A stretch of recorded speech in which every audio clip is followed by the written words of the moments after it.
मित्रों, आपको एक सुझाव है कि जीवन में गिद्धों से सावधान रहिए। यह गिद्ध हमारे चारों तरफ मंडरा रहे हैं। समाज का कोई ऐसा पक्ष नहीं है जहाँ गिद्ध न हो और उनका काम ही है बोटी नोचना। जिंदा हो या मरा हुआ हो, इससे कोई फर्क नहीं पड़ता है। मनुष्य हो, पशु हो या कुछ और हो, इससे भी कोई फर्क नहीं पड़ता। इन्हें सिर्फ गोश्त चाहिए और गिद्ध काम शुरू हो जाता है। मतलब गिद्ध दृष्टि भी ऐसी ही होती है कि वह नोच नोच कर खाने वाली हर चीज तक किसी न किसी तरीके से पहुंच ही जाता है। तो यह जो गिद्ध विमर्श है, उसी की बात है। और हम सभी को गिद्धों से सावधान रहना है, क्योंकि गिद्ध घात लगाए बैठा है। वह भी आजकल तो मीडिया में बड़े बड़े गिद्ध हैं और वह खास टूल किट और नरेटिव का इस्तेमाल करता है और हमारे विचारों को मैनिपुलेट करता है। और इसमें जो मीडिया कर्मी हैं, वह शायद सबसे बड़े गिद्ध हैं या कुछ और भी हो सकते हैं, या फिर जो नेता लोग हैं वह बड़े गिद्ध हैं। यह समाज में ऐसे चोर, दलाल और दूसरे लोग भी हैं, मौजूद हैं, जो गिद्ध का ही काम करते हैं। मतलब बस उनको मौका मिलना चाहिए। तो ऐसे में गिद्धों से सावधान रहना है और हमें मौका नहीं देना है। अब हमारा देश, जहाँ की लोकतंत्र ही लोकतंत्र है, मतलब लोकतंत्र की अति है। अति कैसे है? अब सोचिए, हर साल एक दो बड़े चुनाव, मतलब राज्यों में चुनाव, फिर विधानसभा के अलावा पार्षद के चुनाव, ग्राम प्रधान के चुनाव, मतलब कोई न कोई चुनाव किसी न किसी राज्य में हर 2 4 6 महीने पर होता रहता है। अब मीडिया, सोशल मीडिया, मतलब जो न्यूज चैनल की दुनिया है, अब वो बहुत आगे जा चुकी है और हर आदमी ब्रॉडकास्टर हो गया है। मतलब आपके पास मोबाइल फोन है, आप फोटो वीडियो रिकॉर्ड कर सकते हैं और सोशल मीडिया पर लोड कर सकते हैं। और अगर आपका वीडियो किसी जाति, धर्म या नेता के विरुद्ध गाली गलौज वाला है, मतलब कोई ऐसी वाहियात है जिसमें लोगों को मजा मिलता है और मीडिया के लिए मसाला है और नेताजी के लिए अवसर है, तब सोच लीजिए आपने किसका किसका काम कर दिया। अभी इटावा की घटना को देखिए। एक कथावाचक महोदय थे, कथा ही सुना रहे थे, रोजी रोटी का सवाल था। फिर कुछ विवाद हुआ, उनकी जाति को लेकर भी विवाद हुआ। अब जो लोग कथा सुन रहे थे, अब उनको क्या कहा जाए? भाई वो तो बहुत समझदार थे, उन्होंने बड़ी जांच पड़ताल कर ली और ऐसे आदमी से कथा उसके बाद भी सुन रहे थे।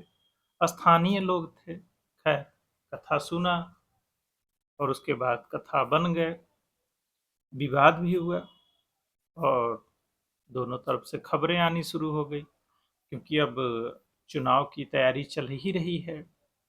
ऐसे में चुनाव की तैयारी इस प्रदेश में नहीं है, किसी और प्रदेश में है, लेकिन तैयारी चल रही है। ऐसे में खेल तो अनोखा ही होगा ना। अब नेताजी को अवसर मिल गया।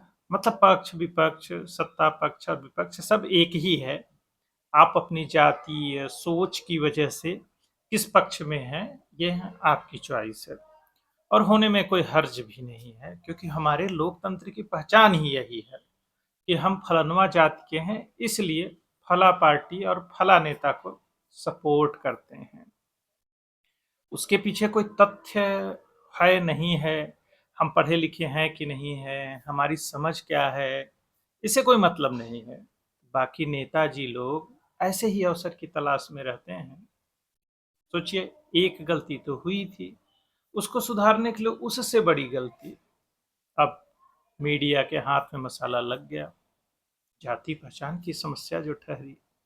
दोनों पक्ष, मतलब जब भी लड़ाई होगी, हमारा पड़ोसी होगा, रास्ते में हम चल रहे होंगे, कोई विवाद होगा, कोई समस्या होगी, सामान्य पुलिस चौकी के स्तर तक की समस्याएं आती रहती हैं जीवन में।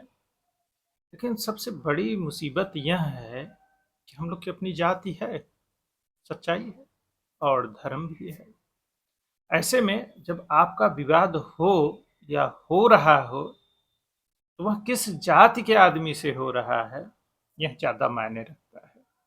सोचिए हमारा पड़ोसी किस जाति का है, भाई पड़ोस में है, बच्चों को लेकर और दूसरी चीज़ों को लेकर छोटे-मोटे इश्यूज़ आ जाते हैं और एक दूसरे के ईगो टकराते भी हैं, थोड़े बहुत विवाद होते हैं। अब इसकी व्याख्या अगर जातीय नज़रिए, धार्मिक नज़रिए और वही राजनीतिक नज़रिए से होने लगे, तो सोचिए हर जगह विवाद ही विवाद रहेगा। तो ऐसे में जब भी आप विवाद करें, तो यह कोशिश करें कि आपको पता हो कि सामने वाले की जाति क्या है। मतलब लड़ने से पहले जाति का सर्टिफिकेट देखना ज़रूरी है आपका, कि आप किससे लड़ रहे हैं, क्योंकि वो राष्ट्रीय खबर बन जाएगी और फिर गिद्धों के लिए आप मसाला बन जाएंगे। फिर वही अस्मिता के सवाल आएंगे, हजारों साल की कहानियां आएंगी। सोचिए टीवी एंकर ऐसे सवाल पूछता है। अच्छा, जैसे एक टीवी एंकर महिला थी, वह एक मंत्री महोदय से सवाल जवाब कर रही थी कि आगरा में फलाना क्यों है, पहचान क्यों है। भाई आप टीवी एंकर हैं, निश्चित रूप से आपकी शिक्षा दीक्षा पे संदेह नहीं किया जा सकता है, पर आप वही सवाल क्यों पूछ रहे हैं? आप एक फिक्स पैटर्न पे चीज़ों को क्यों चलाना चाह रहे हैं? भाई जिस विभाग का मंत्री है, जो उसका निर्वाचन क्षेत्र है, उससे जुड़ी दूसरी समस्याएं और बातें पर भी तो बातचीत किया जा सकता है। अब सोचिए एक कम बुद्धि और उम्र की महिला है और वह जो है लगातार देश की चिंता कर रही है और सवाल पूछे जा रही है। न ढंग से इतिहास पता है, न देश का भूगोल पता है और जो सामाजिक विमर्श से जुड़ी चीजें हो उसकी भी अधकचरी ही जानकारी है। बस वही एक टूल किट है, कुछ फिक्स वर्ड हैं, वो लगातार उनको बोलते रहना है और पढ़ने लिखने का उन्हें कुछ टाइम मिलता भी होगा, यह बड़ा मुश्किल है। क्योंकि लगातार मीडिया में रहना, विवाद में बने रहना काफी मेहनत का काम होता है और फिर इसी मीडिया में रह के इसी विवाद की वजह से अपने टीआरपी बनाए रखना और पैसा कमाना। तो ये जो गिद्ध संग्राम है कि मैं सबसे पहले कितना ज्यादा गोश्त नोच खाऊं, इसी में ये सारे लोग लगे रहते हैं।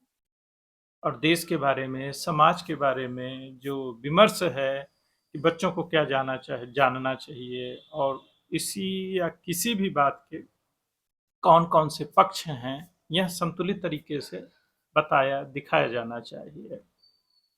अब सोचिए मीडिया में तमाम ऐसे लोग हैं जो एक खास टूल किट की वजह से ही रेलिवेंट बने हुए हैं। क्योंकि मान लीजिए जैसे आरएसएस है, ठीक है, आरएसएस की अपनी विचारधारा है, उसके अपने लक्ष्य हैं, वह अपना काम कर रही है, आप उससे सहमत असहमत हो सकते हैं क्योंकि आप दूसरी विचारधारा और दूसरे टूल किट से जुड़े हुए हैं। कोई हर्ज नहीं है, आप अपना काम करिए, आरएसएस को अपना काम करने दीजिए।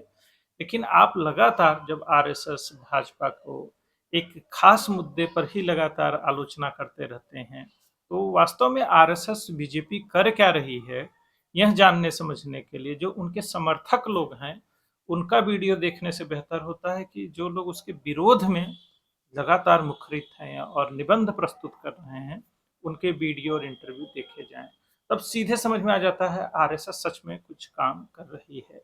भाजपा वाले ऐसा क्या कर रहे हैं जिससे लोग इतना ज्यादा चिंतित और डरे हुए हैं, उससे समाज में कौन सा खतरा उत्पन्न हो रहा है, यह समझना है। तो उनके वीडियो देख लीजिए, कुछ खास पंथ और जात के लोगों की बातें सुनिए, तो आपको स्पष्ट होने लगता है कि यार अच्छा ये बात है, इसलिए ऐसा बोला जा रहा है। एक तरफ एक राष्ट्रवाद की बात कर रहा है, धार्मिक जातीय एकीकरण की बात कर रहा है, दूसरी तरफ एक खास जातीय धार्मिक पहचान बनाकर चुनाव जीतने की बात हो रही है। मतलब किस तरह के पहचान, एक जोड़ने वाली पहचान है, एक तोड़ने वाली पहचान है। तो आप किस तरह के पहचान से जुड़ना चाहते हैं? और ये जो गिद्ध हैं, ये काम बखूबी कर रहे हैं। अभी जैसे सरकार को ही हमारा यह सुझाव है कि आप सोशल नेटवर्क का जो प्लेटफॉर्म है, इस पर कोई भी व्यक्ति आए, उसका ऑथेंटिकेशन होना जरूरी किया जाना चाहिए। आधार वेरिफिकेशन उसका होना ही चाहिए और उसके अबाउट सेक्शन में उसकी nationality, official name, age, gender ये ज़रूर दिखाया जाना चाहिए और साथ में ईयर ऑफ बर्थ, क्योंकि डेट ऑफ बर्थ से लोग परेशान होते हैं, लेकिन उसकी वास्तविक उम्र क्या है, यह भी पता चलना चाहिए। और आधार जैसा बेहतरीन प्लेटफ़ॉर्म इसके लिए इस्तेमाल किया ही जाना चाहिए, इसका और कोई विकल्प रखना ही नहीं चाहिए। क्योंकि हमारा देश जिस तरह से बहुलतावादी है, जाति और धर्म को लेकर जिस तरह से लोग भावुक और सेंसिटिव हैं, वहाँ कोई भी विवाद खड़ा करना, लोगों को परेशान करना बेहद आसान है। ऐसे में हमारा कर्तव्य है, हम भाजपाई हों, संघी हों या किसी और दूसरी पार्टी को फॉलो करते हों, उसमें कोई हर्ज नहीं है। लेकिन बस गिद्धों से बचना होगा। हर चीज़ का फ़ोटो वीडियो बनाना ज़रूरी नहीं है। हर चीज़ को सोशल मीडिया पर लोड किया जाए, यह तो बिल्कुल भी ज़रूरी नहीं है। और सोच समझ कर काम करिए। ऐसी बेवकूफ़ी और मूर्खता भरी हरकतें मत करिए, जिससे आप मज़ाक बन जाएँ। ये चंद लोगों की मूर्खता भरी हरकतें ही पूरे समाज का लोग आईना बना देते हैं। एक छोटी-सी घटना घटती है और उसका राष्ट्रीयकरण कर दिया जाता है कि पूरे भारत में यही हो रहा है। नेशनल, इंटरनेशनल मीडिया पर एक मोहल्ले की घटना है, एक गाँव की छोटी-सी घटना है। 150 करोड़ की आबादी लगभग हम हो गए हैं। ऐसे में कुछ आपराधिक घटनाएँ तो घटेंगी ही ना। समाज इसके बगैर भी नहीं रह सकता है। ये भी कटु और बुरा सत्य है, पर है कि समाज में अपराध भी ऐसे ही होता रहेगा। और उसके बाद हमारा समाज, पुलिस प्रशासन कैसे रिएक्ट करता है, वह रिएक्शन का तरीका हमें समाज के स्तर पर हम कितना आगे बढ़े हैं और क्या हैं, उस प्रतिक्रिया से ही पता चलता है। और सोशल नेटवर्क पर हमारी जैसी प्रतिक्रिया है, वह हमें मूर्ख साबित करती है, क्योंकि एक बड़ी संख्या में लोग सिर्फ ट्रोल करते हैं। ऐसे लोगों को क्या कहा जाए? यह भी मनोरंजन के साधन हैं। देखते हैं, शायद कुछ दिनों में ये भी ठंडे पड़ जाएँगे और न जाने किसका गोश्त बन जाएँगे।